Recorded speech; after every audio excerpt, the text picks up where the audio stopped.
یا ایہا الذین آمنوا استعینوا بالصبر والصلاة صدق اللہ مولانا العظیم بلغنا رسولہ النبی الامین المختار الکریم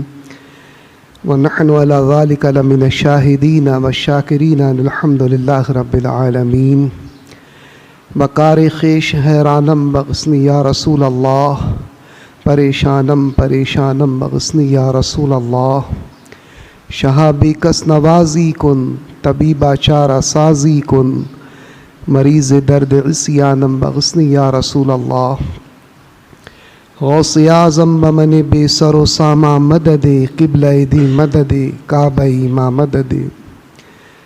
آئیے ہم اور آپ سب سے پہلے اپنے اور ساری کائنات کے مرکز عقیدت ارواحنا فداہ صلی اللہ تعالیٰ علیہ وسلم کی بارگاہ بے کس پناہ میں درود پاک کی نظریں پیش کر لیں۔ پڑھیں اللہم صلی علی سیدنا و مولانا محمد طب القلوب و دوائیہا وعافیت الابدان و شفائیہا ونور الابصار و ضیائیہا وعلی آلہ و صحبہ وبارک وسلم۔ حاضرین محترم، بڑی دردناک خبر آپ نے گزشتہ دنوں سنی ہوگی۔ پوری دنیا کے مسلمان جس خبر سے غمزدہ ہیں وہ خبر ہے ترکی اور شام کے زلزلے کی۔ ترکی اور شام میں جو ہلاکت اور جو تباہی اور بربادی ہوئی ہے وہ بڑی دردناک ہے، اور اس کی تصاویر بھی، اس کی خبریں بھی دلوں کو دہلانے والی ہیں۔ ابھی تک جو اعداد و شمار ظاہر کیے گئے ہیں 19,000 سے زائد لوگ لقمہ اجل بن چکے ہیں اور شہادت کا مقام پا چکے ہیں، اور ابھی بھی بہت سارے لوگ ملبے کے اندر پھنسے ہوئے ہیں، اور ماہرین کا کہنا ہے کہ اموات کی یہ تعداد اور بڑھے گی۔ 1939 میں جو زلزلہ آیا تھا ترکی میں، اس سے بھی زیادہ خطرناک یہ زلزلہ آیا ہے، اور بے شمار لوگ اس میں زخمی ہوئے ہیں، اور راحت کاری کا جو کام ہے وہ اس لیے اور زیادہ مشکل ہو گیا ہے کہ جو لوگ بچے ہوئے ہیں ان کی زندگیوں کو بھی بچانا بہت مشکل ہو رہا ہے۔ جو لوگ راحت کاری کا کام کر رہے ہیں ان کے لیے بڑی دشواری یہ ہے کہ ترکی اور شام کا ٹیمپریچر درجہ حرارت 0 سے بھی کم ہو چکا ہے، مائنس میں ٹیمپریچر ہے اس کا، اور اس کے علاوہ جو ہے برفباری بھی ہو رہی ہے، بارش بھی ہو رہی ہے۔ تو جو شہادت سے ہمکنار ہو چکے ان کی بات تو جانے دیجئے، جو لوگ ابھی زندہ ہیں وہ بھی زندگی کے لیے جد و جہد اور بڑی تگودو کر رہے ہیں۔ تو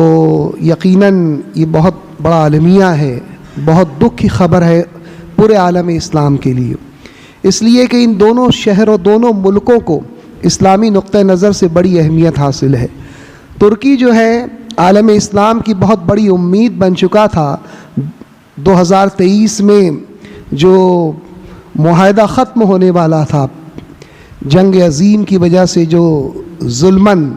پابندیاں ترکی کے پر عائد کی گئی تھیں وہ پابندی اسی سال ختم ہونے والی ہیں،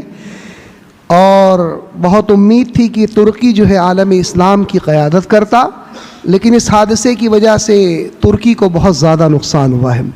اور ماضی میں بھی عالم اسلام میں ترکیوں کی جو حکومت تھی نہایت شاندار حکومت تھی، اور ملک شام یہ تو ایسا ملک ہے کہ جس کے فضائل اور مکارم احادیث طیبہ میں بیان کیے گئے ہیں۔ اس ملک کی اہمیت کا یہ عالم ہے کہ نبی کریم صلی اللہ تعالیٰ علیہ وسلم کے قدموں کا بوسہ لینے کی اسے 2 دفعہ سعادت حاصل ہوئی ہے۔ پہلی دفعہ تاجدار کائنات حضور رحمت عالم نور مجسم صلی اللہ تعالیٰ علیہ وسلم اپنے چچا جناب ابو طالب کے ساتھ ملک شام تشریف لے گئے، اور دوسری دفعہ حضرت سیدتنا خدیجۃ الکبریٰ رضی اللہ تعالیٰ عنہ کا مال لے کر ملک شام تجارت کی غرض سے گئے۔ دونوں دفعہ کا سفر جو ہے تجارت کے پیش نظر تھا۔ تو 2 دفعہ سرکار دو عالم صلی اللہ تعالیٰ علیہ وسلم نے ملک شام کا سفر فرمایا، اور آج جو موجودہ سیریا ہے، موجودہ شام جو ہے، یہ بہت بڑا تھا۔ فرانسیسیوں نے، انگریزوں نے ظالمانہ سازش کر کے، ظلم اور جبر کر کے جو ہے فرانس کو ٹکڑوں میں بانٹ دیا۔ 1920 سے پہلے ملک شام 3 اور ملکوں پر مشتمل تھا۔ ملک شام کے اندر فلسطین بھی شامل تھا، اردن بھی شامل تھا اور لبنان بھی شامل تھا۔ شام، اردن، فلسطین اور لبنان، یہ 4 ممالک کا مجموعہ جو ہے 1920 سے پہلے شام کہلاتا تھا۔ تو بہت بڑا علاقہ تھا، اور عہد رسالت میں جو شام تھا وہ انہی 4 ممالک پر مشتمل تھا۔ اور بتایا میں نے ابھی کہ 1920 میں اس کو ٹکڑوں میں فرانسیسیوں نے بانٹ دیا، اور 1920 کے بعد آزاد سیریا جو ہے، آزاد شام، ملک شام کا وجود ان لوگوں نے کیا۔ اور جو ہے ملک شام جو ہے اس میں آج بھی اس کا دارالسلطنت جو ہے دمشق ہے، اور یہ دمشق جو ہے اس کی بھی بڑی فضیلتیں ہیں۔ تو ملک شام جو ہے اسلامی نقطہ نظر سے بڑی اہمیت کا حامل ملک ہے۔ وہاں پر بھی بڑی تباہی ہوئی، بہت زیادہ افراد وہاں مارے گئے، اور جو زمانہ چل رہا ہے، جو نشانیاں نبی کریم صلی اللہ تعالیٰ علیہ وسلم نے قیامت کی بیان فرمائی ہیں، ان نشانیوں کا ظہور شروع ہو چکا ہے۔ تو اب جب قیامت قریب ہوگی تو جس ملک کو بہت زیادہ اہمیت حاصل ہوگی وہ ملک شام ہوگا۔ احادیث سے یہ بات ثابت ہے۔ نبی کریم صلی اللہ تعالیٰ علیہ وسلم نے ارشاد فرمایا کہ جب حضرموت سے، یمن کا ایک علاقہ ہے حضرموت، اس سے جب آگ نکلے گی اور لوگوں کو اکٹھا کرے گی، ایک ایسی آگ نکلے گی یمن کے حضرموت کے علاقے سے، جو یا تو اس علاقے سے نکلے گی یا اس علاقے کے سمندر سے نکلے گی۔ سرکار نے فرمایا کہ وہ آگ نکلے گی اور لوگوں کو جمع کرے گی۔ صحابہ کرام نے عرض کیا کہ یا رسول اللہ اس وقت ہم کیا کریں؟ نبی کریم صلی اللہ تعالیٰ علیہ وسلم نے ارشاد فرمایا کہ تم اس وقت شام چلے جانا۔ تو جب آخری دور ہوگا تو اس وقت سرکار دو عالم صلی اللہ تعالیٰ علیہ وسلم نے ارشاد فرمایا کہ اے لوگوں تم ملک شام چلے جانا۔ اور حضور علیہ الصلاۃ والتسلیم کی ایک اور حدیث ہے کہ حضور علیہ الصلاۃ والتسلیم نے ارشاد فرمایا کہ آخری دور میں ایمان جو ہے ملک شام میں ہوگا۔ تو ملک شام جو ہے وہ اتنا اہم ملک ہے، آخری دور میں اتنا اہم ہو جائے گا، تو ہر زمانے میں رہا ہے، لیکن جب آخری وقت ہوگا، قیامت بہت قریب ہوگی، تو ملک شام کو اسلامی نقطہ نظر سے بڑی اہمیت حاصل ہو جائے گی۔ اور نبی کریم صلی اللہ تعالیٰ علیہ وسلم نے ارشاد فرمایا کہ جب اہل شام کی بربادی ہوگی، ان کی تباہی ہوگی، تو تمہارے لیے کوئی اچھائی باقی نہیں رہے گی۔ آپ دیکھیے یہاں پر دوسرے ممالک کے مسلمانوں کی اچھائیوں کو ڈیپینڈ کیا گیا کہ دوسرے ممالک کے مسلمانوں کی اچھائی وہ ڈیپینڈ ہے ملک شام کے لوگوں کی اچھائی پر۔ حضور فرماتے ہیں کہ اگر ملک شام کے لوگوں کے اندر بربادی اور تباہی ہوگی تو تمہارے لیے کوئی اچھائی باقی نہیں رہے گی، دوسرے ممالک کے مسلمانوں کے لیے کوئی اچھائی باقی نہیں رہے گی۔ یعنی وہاں پر بہت زیادہ دوسرے ممالک کے مسلمانوں میں بھی بہت زیادہ انتشار، افتراق اور بہت زیادہ مصائب اور تباہی اور بربادی کا سلسلہ شروع ہو جائے گا۔ تو یہاں نبی کریم صلی اللہ تعالیٰ علیہ وسلم کی اس حدیث مبارکہ سے ملک شام کی فضیلت اور ثابت ہوتی ہے، اور یہ جو ملک شام ہے یہیں پر میدان حشر قائم ہوگا۔ ملک شام کی ایک اہمیت یہ ہے کہ ملک شام میں میدان حشر قائم ہوگا، اور یہ بھی حدیث سے ثابت ہے کہ یہیں پر حضرت سیدنا عیسیٰ علیہ الصلاۃ والتسلیم نازل ہوں گے۔ آج ملک شام کا کنگڈم، کیپٹل، دارالسلطنت دمشق ہے۔ مسلم شریف کی حدیث ہے کہ تاجدار کائنات حضور رحمت عالم نور مجسم صلی اللہ تعالیٰ علیہ وسلم نے ارشاد فرمایا کہ حضرت عیسیٰ علیہ السلام جب نازل ہوں گے تو اس نزول کی کیفیت کو سرکار دو عالم صلی اللہ تعالیٰ علیہ وسلم نے بیان فرمایا کہ حضرت عیسیٰ علیہ السلام دمشق کے مشرقی حصے میں تشریف لائیں گے، اور اس شان کے ساتھ تشریف لائیں گے کہ حدیث مبارکہ کے الفاظ ہیں کہ حضرت عیسیٰ علیہ السلام دمشق کے مشرقی حصے میں ایک سفید مینارے کے قریب 2 زرد حلہ پہنے ہوئے، 2 زرد لباس پہنے ہوئے، 2 فرشتوں کے کاندھوں پر ہاتھ رکھے ہوئے جو ہے دمشق کے اندر نزول فرمائیں گے، نازل ہوں گے۔ تو یہ دمشق وہ علاقہ ہے، آج بھی ملک شام کا حصہ ہے، یہ اس کی دارالسلطنت ہے۔ تو حضرت عیسیٰ علیہ السلام کا نزول بعض روایتوں کے مطابق جو مسلم شریف کی ہے کہ حضرت عیسیٰ علیہ السلام کا نزول شام کے دارالسلطنت دمشق کے مشرقی حصے میں ہوگا، اور حضرت عیسیٰ علیہ السلام جب اپنے سروں کو جھکائیں گے تو پسینے کے قطرے گریں گے۔ سرکار نے ان کے سر جھکانے کی ادا کو بھی بیان فرمایا کہ جب حضرت عیسیٰ علیہ السلام اپنے سروں کو جھکائیں گے تو پسینے کے قطرات گریں گے، جب اپنے سر کو اٹھائیں گے تو آپ کے جسم مبارک سے موتی جیسے قطرات گریں گے۔ یہ حضرت عیسیٰ علیہ السلام اس شان کے ساتھ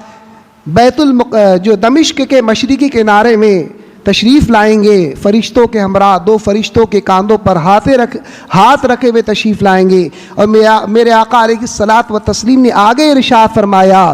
کہ ان کے جسم مبارک سے ایسی خوشبو نکلے گی کہ جس کافر تک وہ خوشبو پہنچے گی وہ زندہ نہیں بچے گا۔ آپ کے جسم مبارک سے ایسی معطر اور معمبر خوشبو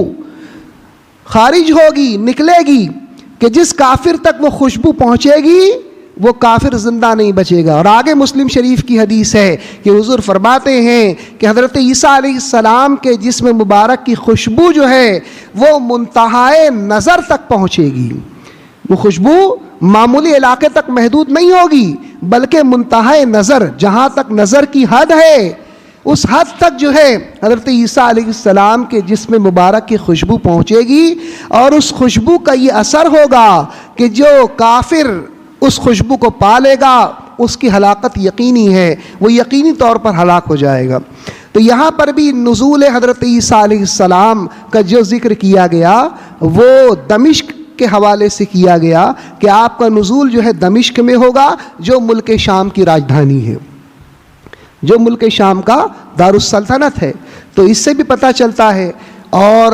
حدیث مبارکہ میں آگے سرکار دو عالم صلی اللہ تعالیٰ علیہ وسلم نے ارشاد فرمایا، حدیث کے الفاظ مختلف ہیں، یہ مسلم شریف کے الفاظ ہیں کہ سرکار نے ارشاد فرمایا کہ حضرت عیسیٰ علیہ السلام دجال کو تلاش کریں گے۔ یہ دجال جو ہے سب سے بڑا فتنہ ہوگا روئے زمین پر، اس سے بڑا فتنہ نہ پہلے کبھی واقع ہوگا نہ اس کے بعد واقع ہوگا۔ سب سے بڑا فتنہ حضور علیہ الصلاۃ والتسلیم نے جس کو قرار دیا وہ دجال کا ظہور ہوگا، دجال کا ظاہر ہونا، دجال کا نکلنا، یہ تاریخ انسانی کا سب سے بڑا فتنہ ہوگا۔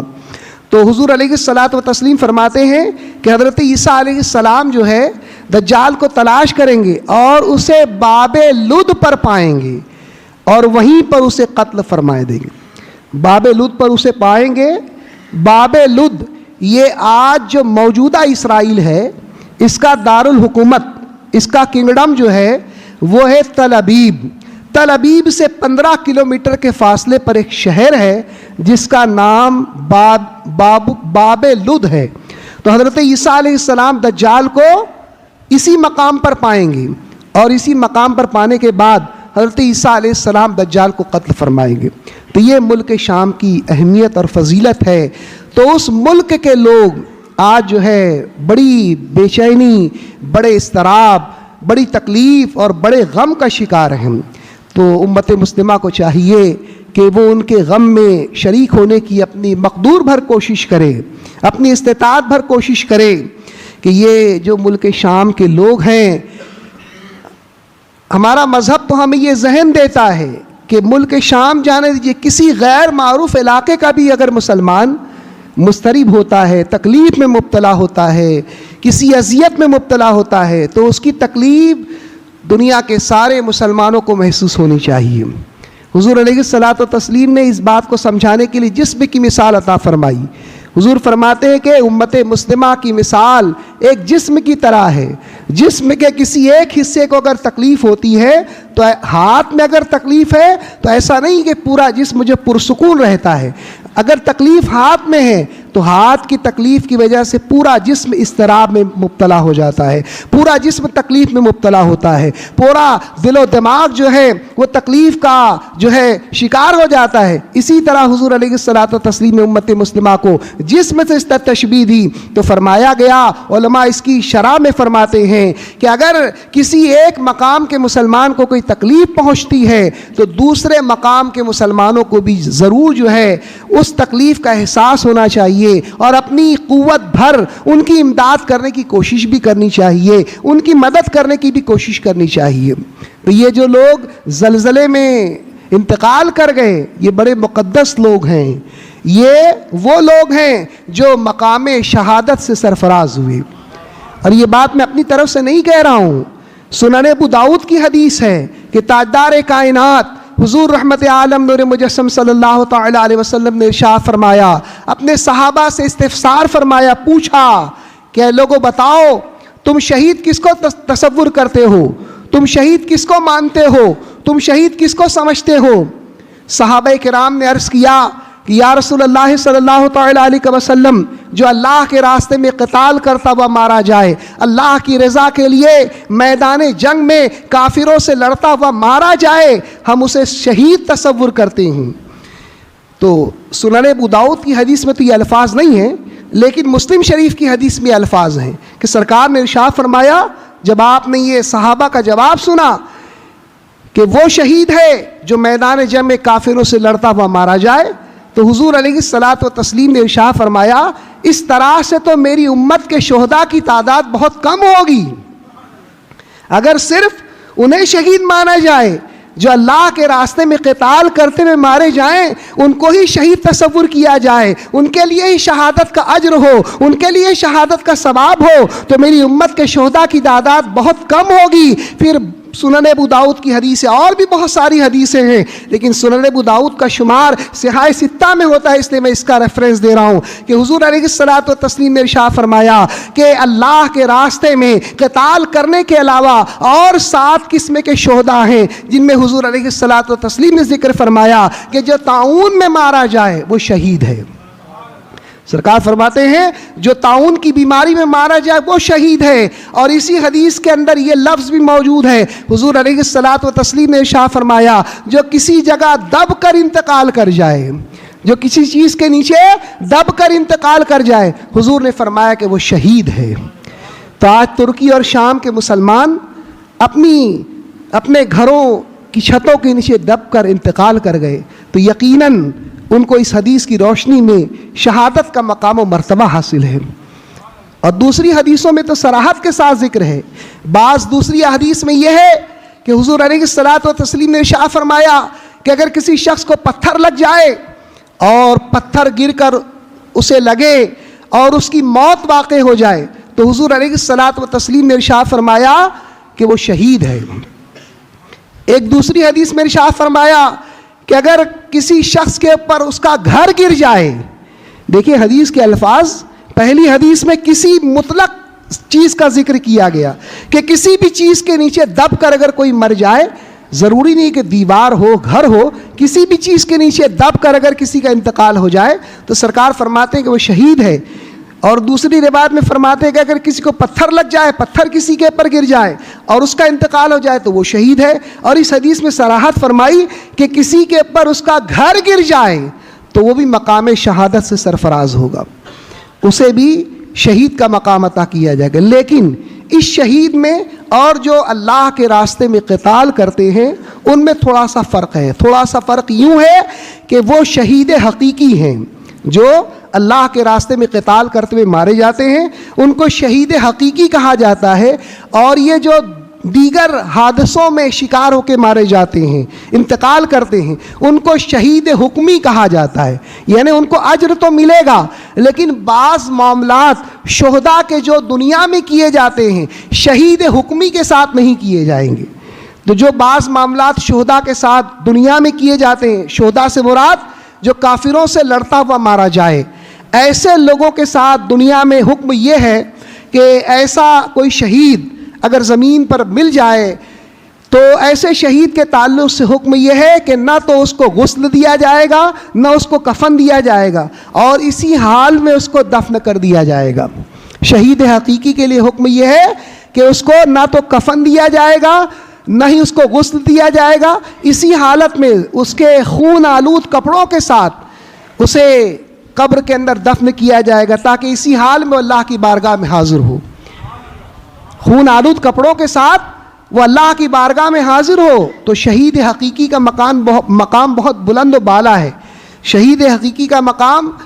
بڑا ہے شہید حکمی سے، اور ان کے حکم بھی فرق ہے۔ اور ائمہ ثلاثہ کے نزدیک، امام شافعی کے نزدیک، امام مالک کے نزدیک، امام احمد بن حنبل کے نزدیک، جو شہید حقیقی ہے اس کی نماز جنازہ نہیں پڑھی جائے گی۔ اگرچہ احناف کے نزدیک جو شہید حقیقی ہے اس کی نماز جنازہ پڑھی جائے گی، لیکن ائمہ ثلاثہ کے نزدیک جو شہید حقیقی ہے نہ تو اس کو غسل دیا جائے گا، نہ ہی اس کو کفن پہنایا جائے گا، نہ ہی اس کی نماز جنازہ پڑھی جائے گی۔ تو یہ تھوڑا سا فرق ہے، اجر میں برابر رہیں گے لیکن درجہ زیادہ کس کا ہوگا؟ جو شہید حقیقی ہوگا۔ اور اس کے علاوہ دیگر مصیبتوں میں جو کوئی مسلمان انتقال کرتا ہے تو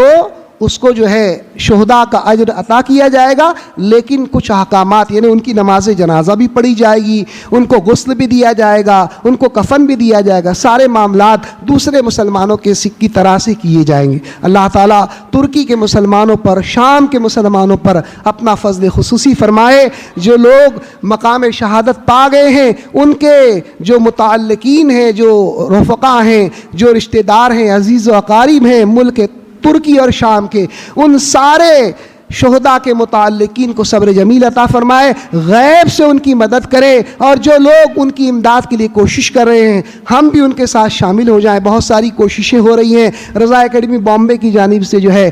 ترکی اور شام کو ریلیف پہنچانے کی کوشش کی جا رہی ہے۔ بھیونڈی میں بھی یہ سلسلہ شروع کیا جانے والا ہے۔ تو جتنی ہماری طاقت ہے، جتنی ہماری استطاعت ہے، ہم اپنی استطاعت بھر اپنے ان مظلوم بھائیوں کی مدد کے لیے بڑھ چڑھ کر حصہ لیں۔ اللہ تعالیٰ ہم سب کو جو ہے نیک کاموں کی توفیق عطا فرمائے۔ وما علینا الا البلاغ۔